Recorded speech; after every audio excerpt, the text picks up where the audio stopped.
ඉතින් පාප්පහන්සේ ස්වර්ගස්ථ වීමත් සමග සාම්ප්‍රදානුකූලව තියෙන චාරිත්‍ර වාරිත්‍ර ගණනාවක් තිබෙනවා. මේ කාමලිංගෝ කියන කාදිනල් හිමිපාණන් අතීතයේ සිදු වුණේ රිදී මිටියකින් ස්වර්ගස්ථ වුණු පාප්පහන්සේගේ හිසට තුන් පාරක් තට්ටු කරලා උන්වහන්සේගේ බෞතිස්ම නාමය කියන්නේ උන්වහන්සේට පෙර තිබුණු නාමය බර්ගලියෝ කියන නම කියලා පාප්පහන්සේට බර්ගෝලියෝ කියලා කියන්නේ ෆ්‍රැන්සිස් පාප්පහන්සේගේ බෞතිස්ම නාමය.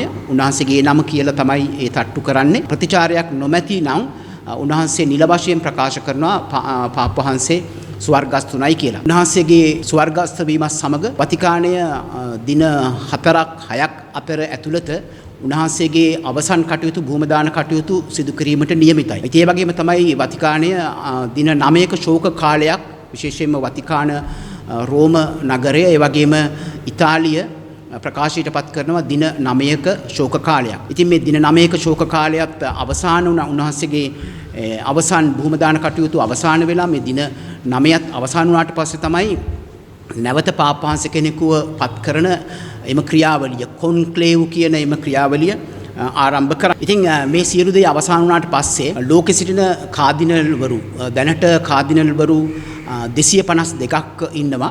ඒ අයගෙන් මේ අවස්ථාවේදී ඡන්දය භාවිතා කරන්නට පුළුවන් වෙන්නේ කොන්ක්ලේව් එකට සහභාගී වෙන්නට පුළුවන් වෙන්නේ කාදිනල්ලා 135 දෙනෙකුට. ඉතින් ඒ 135 දෙනා මේ කාලය අතරතුර වතිකානයට ගිහිල්ලා සාමාන්‍යයෙන් පාප්පහන්සේ කෙනෙක් ස්වර්ගස්ථ වෙලා සති 2-3ක් විතර ගියාට පස්සේ තමයි ඒ කොන්ක්ලේව් එහෙම නැත්නම් පාප්පහන්සේව තෝරාපත් කරන වැඩසටහන ආරම්භ කරන්නේ.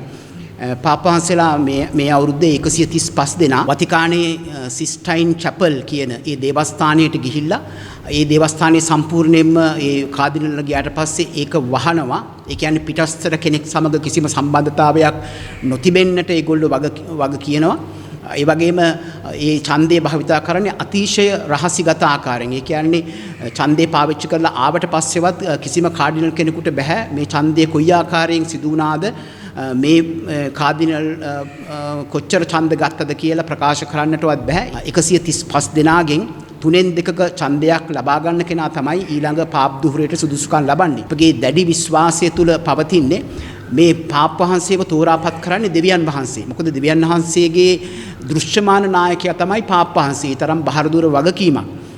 ඉතින් ක්‍රිස්තුන් වහන්සේ ශුද්ධෝ පේදුරුතුමාව මීට අවුරුදු 2000කට කලින් පත් කෙරුවා පළවෙනි පාප්පහන්සේ විදියට උන්වහන්සේගේ අග්‍ර ශ්‍රාවකයා ශුද්ධෝ පේදුරුතුමාව. එතකොට මේ ශුද්ධෝ පේදුරුතුමාගේ ඉඳලා පැවතගෙන එන ශුද්ධෝත්තම පාප්පහන්සේ තමයි ශුද්ධෝත්තම ෆ්‍රැන්සිස් පාප්පහන්සේ. ඉතින් ඒක බහරදුර කාර්යයක්. ඒ වගේම දෙවියන් වහන්සේම තෝරගන්න කාර්යයක්.